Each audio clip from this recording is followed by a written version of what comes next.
नमो भगवते वासुदेवाय नमः। जय माता रानी। दोस्तों, आप देख रहे हैं आपका अपना YouTube चैनल व्रत त्योहार टोटके। मैं हूं आपके साथ रिमझिम शर्मा। दोस्तों, इस वीडियो में मैं आपके साथ साल की सबसे बड़ी एकादशी निर्जला एकादशी की व्रत कथा सुनाने जा रही हूं, शेयर करने जा रही हूं। अगर आप भी किसी कारणवश निर्जला एकादशी व्रत कथा खुद से नहीं पढ़ पा रहे हैं तो आप इस एकादशी व्रत की कथा यहाँ पर सुन सकते हैं।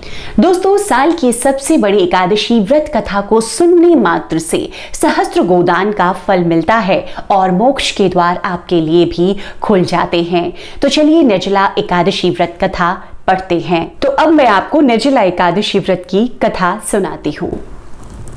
निर्जला एकादशी महात्म्य, ज्येष्ठ मास के शुक्ल पक्ष की एकादशी की कथा।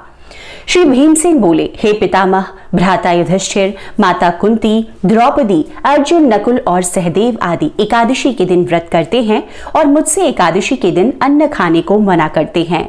मैं उनसे कहता हूँ कि भाई, मैं भक्ति पूर्वक भगवान की पूजा कर सकता हूँ और दान दे सकता हूँ, परंतु मैं एकादशी के दिन भूखा नहीं रह सकता। इस पर व्यास जी बोले कि हे भीमसेन, यदि तुम नरक को बुरा और स्वर्ग को अच्छा समझते हो तो प्रत्येक मास की दोनों एकादशियों को अन्न न खाया करो।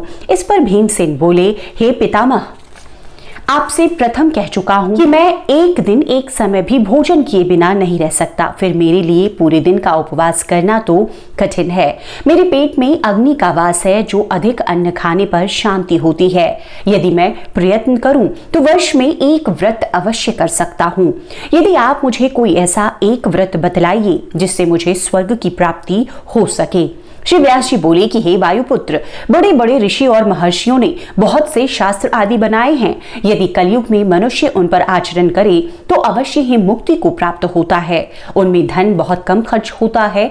उनमें जो पुराणों का सार है उसको कहता हूँ कि मनुष्य को दोनों पक्षों की एकादशियों का व्रत करना चाहिए। इससे उन्हें स्वर्ग की प्राप्ति होती है। श्री व्यास जी बोले, हे भीमसेन, कृष्ण और मिथुन संक्रांति के मध्य में ज्येष्ठ मास की शुक्ल पक्ष की एकादशी होती है, उसका निर्जल व्रत करना चाहिए। इस एकादशी के व्रत में स्नान और आचमन में जल वर्जित नहीं है, लेकिन आचमन में 6 मासे से अधिक जल नहीं लेना चाहिए। इस आचमन से शरीर को शुद्धि हो जाती है। आचमन में 6 मासे से अधिक जल मदपान के समान है। इस दिन भोजन नहीं करना चाहिए। भोजन करने से व्रत नष्ट हो जाता है। यदि सूर्योदय से सूर्यास्त तक मनुष्य जलपान न करे तो उससे 12 एकादशी के फल की प्राप्ति होती है। द्वादशी के दिन सूर्योदय से पहले ही उठना चाहिए। उसके पश्चात भूखे ब्राह्मण को भोजन कराना चाहिए। तत्पश्चात स्वयं भोजन करना चाहिए। हे भीमसेन, स्वयं भगवान ने मुझसे कहा था कि इस एकादशी का पुण्य समस्त तीर्थों और दान के बराबर है। एक दिन निर्जला रहने से मनुष्य पापों से मुक्त हो जाता है। मनुष्य निर्जला एकादशी का व्रत करते हैं, उनको मृत्यु के समय भयानक यमदूत नहीं दिखते, वरन भगवान विष्णु के दूत स्वर्ग से आकर उनको पुष्पक विमान पर बिठा स्वर्ग को ले जाते हैं। संसार में सबसे श्रेष्ठ निर्जला एकादशी का व्रत है। अतः यत्न पूर्वक इस एकादशी का निर्जल व्रत करना चाहिए। इस दिन ओम नमो भगवते वासुदेवाय इस मंत्र का उच्चारण करना चाहिए। इस दिन गोदान करना चाहिए। इस एकादशी को भीमसेन या पांडव एकादशी भी कहते हैं। निर्जल व्रत करने से पहले भगवान की पूजा करनी चाहिए और उनसे विनय करनी चाहिए कि हे भगवान, आज मैं निर्जला व्रत करता हूँ। इसके दूसरे दिन भोजन करूंगा। मैं इस व्रत को श्रद्धापूर्वक करूंगा, उससे मेरे सब पाप नष्ट हो जाएं। इस एक दिन एक बड़े वस्त्र से ढककर स्वर्ण सहित दान करना चाहिए। जो मनुष्य इस व्रत के अंतराल में स्नान तप आदि करते हैं, उनको करोड़ पल स्वर्ण दान का फल मिलता है। जो मनुष्य इस दिन यज्ञ होम आदि करते हैं, उसका फल वर्णन भी नहीं हो सकता। इस निर्जला एकादशी के व्रत से मनुष्य विष्णुलोक को जाता है। जो मनुष्य इसी दिन अन्न को खाते हैं, उनको चांडाल समझना चाहिए। वे अंत में नरक में जाते हैं। ब्रह्म हत्यारे, मद्यपान करने वाले, चोरी करने वाले, गुरु से द्वेष करने वाले, असत्य बोलने वाले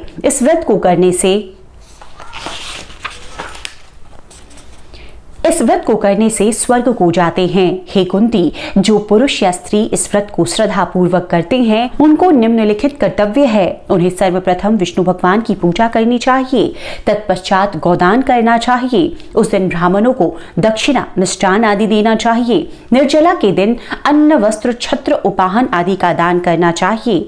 जो मनुष्य इस कथा को प्रेम पूर्वक सुनते हैं व पढ़ते हैं उनको भी स्वर्ग की प्राप्ति होती है। तो इस प्रकार से निर्जला एकादशी व्रत की कथा संपन्न होती है। दोस्तों, आप भी इस निर्जला एकादशी व्रत पूजन के बाद में इस कथा को जरूर पढ़ें या सुने, उतना ही पुण्य फल आपको भी प्राप्त होगा। उम्मीद करती हूँ कथा आपको पसंद आई होगी। कथा अगर पसंद आए, इस तरह के वीडियोस अगर पसंद आते हैं तो चैनल को सब्सक्राइब भी जरूर करें। नोटिफिकेशन के लिए बेल बटन प्रेस करके रखें ताकि जब भी मैं कोई वीडियो शेयर करूं वो सबसे पहले आपको प्राप्त हो सके। दोस्तों, आपको आपके अपने चैनल व्रत त्योहार टोटके पर निर्जला व्रत एकादशी की पूजा विधि, सामग्री जो चाहिए, व्रत के सभी नियम, पानी किस प्रकार से पीना चाहिए निर्जला एकादशी व्रत में कि आपका व्रत पूर्ण माना जाए, खंडित ना हो, जैसी सभी जानकारियां प्राप्त हो जाएंगी। तो उन वीडियोस को भी अवश्य देखिए। वीडियो देखने के लिए बहुत बहुत शुक्रिया। जय माता रानी। हर हर महादेव।